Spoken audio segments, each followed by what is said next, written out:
If you want to spend a long time in this place, you may need to consider taking health precautions, such as having your wisdom teeth removed or getting an appendectomy in advance. There are absolutely no reptiles or amphibians here, and all land mammals are brought exclusively by humans. There's been no rain here for almost 2 million years, but at the same time, 80% of the world's freshwater reserves are stored here. Antarctica, the coldest and probably the most mysterious continent on the planet. Over the past century, humanity has studied its surface quite well, but we all know that what's most interesting is usually hidden deep beneath. When scientists decided to look under the ice cover of Antarctica, what they saw there surprised not only ordinary people like me, but also the researchers themselves. So what is hidden deep beneath these huge sheets of ice? For a long time, scientists have believed that under the immense thickness of ice, there's nothing particularly interesting. At most, maybe some small, scattered pockets of subglacial groundwater. However, the expectations that researchers had in the 90s have been exceeded. As it turns out, under the ice of Antarctica, there's a whole lake, and it's also quite large, about 5,800 square miles, or 15,000 square kilometers, which is about 1.5 times the size of the island of Cyprus. The depth of the reservoir reaches 4,000 feet, over 1,200 meters. This is only 1,450 feet, or 442 meters less than in the deepest lake on the planet, Baikal. Since this reservoir was discovered near the Russian polar station Vostok, the lake was also called Vostok.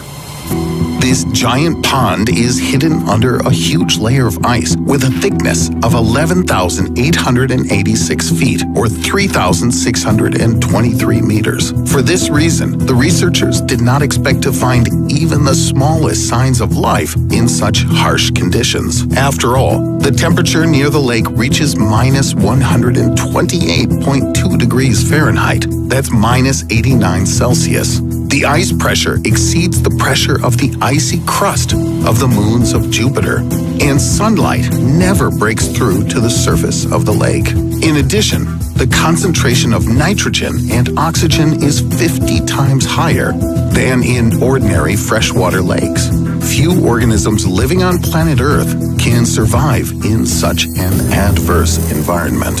However, scientists still managed to find life in such extreme conditions. At the same time, it was completely unlike anything we had ever seen before. Researchers have discovered a new type of bacteria, which was given the name W123-10. The DNA of this organism is only 86% identical to other living things on planet Earth. The reason is that the lake was isolated from the rest of the world for several million years, so the bacteria found there developed separately from all living organisms on our planet. Researchers later discovered that there were traces of about 3,500 species of living organisms in the lake. This number is disputed by some scientists, but the very fact of the existence of different forms of life has led researchers to a very important hypothesis. Since there are probably such lakes under the ice of Mars and the satellite of Jupiter, Europa, it's quite possible that life could also exist in those places. By the way, Vostok is far from the only subglacial lake. Willans and Ellsworth are two other large lakes in Antarctica. According to John Priscu, a professor of polar ecology from the University of Montana, the total number of ice lakes might be as many as 400. However, not all cavities under the ice of Antarctica are filled with water. One of these places is located under the glaciers of Marie Birdland. This is the Bentley Depression, which is the deepest continental point on the planet that is not filled with liquid water, about 8,215 feet, or 2,540 meters below sea level. Similar discoveries were made with the help of space sensors, which scanned the relief of Antarctica in both directions.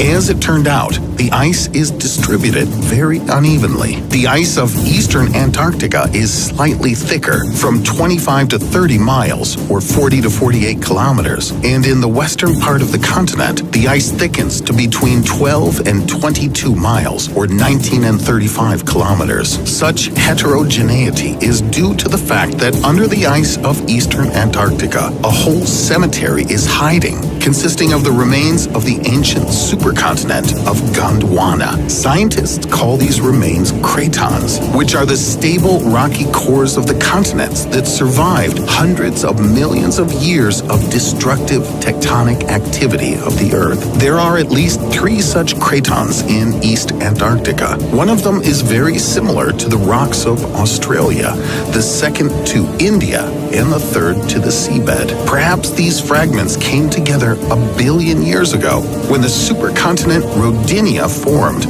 or maybe 500 million years ago with the advent of Gondwana. In any case, cratons were part of the continents that formed after the collapse of Gondwana 160 million years ago. Scientists didn't limit their research to observations from outer space and decided to drill a hole in order to study the secrets of Antarctica more closely. The research team used a special 2-foot, about 60 centimeter wide drill with hot water. Using this tool, after 63 hours of continuous operation, scientists were able to drill a hole with a depth of 7,060 feet. That's about 2,152 meters. Then, the researchers measured the water pressure and the ice temperature, as well as the degrees of its deformation. Thanks to this, scientists hope to determine when the last time was that the ice sheet of Antarctica disappeared and when this might happen again. Also, the scientists plan to drill a few more holes. However, holes also appear in Antarctica that are not man-made. A few years ago, the whole world was alarmed by a huge hole of about 3,700 square miles, or 9,583 square kilometers in size. This is almost twice the size of the state of Rhode Island. Scientists have not seen such giant holes since the 1970s, so they could not immediately identify the cause of this hole that researchers called wormwood. However, an answer was soon found. It was caused by a cyclone. In September 2017, streams of warm and cold air collided at the South Pole, resulting in the formation of swirling winds reaching a speed of 72 miles or 117 kilometers per hour. Such powerful turbulence created huge waves of up to 52 feet or 16 meters high, which in turn pushed out large chunks of ice and thereby formed a huge hole. In addition, strong winds brought warm water to the cold Lazarev Sea, in which there are ice massifs. As a result, the ice began to melt, which also contributed to the emergence of a hole. Soon, it will grow to 37,000 square miles. That's about 95,829 square kilometers, and will then be about the size of Ireland.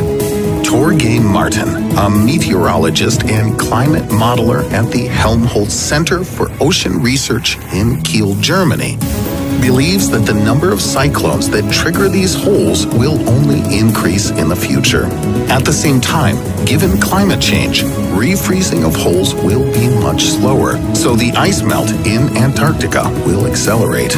However, Diana Francis, a specialist in atmospheric climate, believes that we shouldn't be afraid of this. On the contrary, the formation of such holes promotes better circulation between the ocean and the atmosphere, and for Antarctic animals such as penguins or seals, this opens up new food sources. But at the same time, Francis does not deny that the large size of holes affects the circulation of the ocean, and therefore could lead to global climate change. So scientists will continue to observe from space to try to be able to control the state of this ice continent. One of these observations occurred in 2019, and it seems to have inspired some hope. Researchers have noticed a mountain-like geological structure that separates the western and eastern parts of Antarctica. This line protects the largest glacier in Antarctica, the Ross Glacier, from the entry of warm water, and prevents large chunks of ice from spreading into the ocean. If not for this dividing line, the rate of entry of Antarctic subglacial groundwater into the ocean would increase by 20%, which could lead to an increase in global sea level by 38 feet, or 11.6 meters. But this does not necessarily mean that we're completely safe. After all, next to the giant glacier, there's also another hole, which causes intense melting of the glacier in the summer months. Therefore, it seems quite possible that the complete melting of Antarctica is only a matter of time. Despite the fact that Antarctica is so far from most of us, our future completely depends on this continent. This is 80% of the world's freshwater reserves, and if they go into the ocean, even cities that are the farthest from Antarctica will sink underwater. If you want a future video on this subject, let me know in the comments.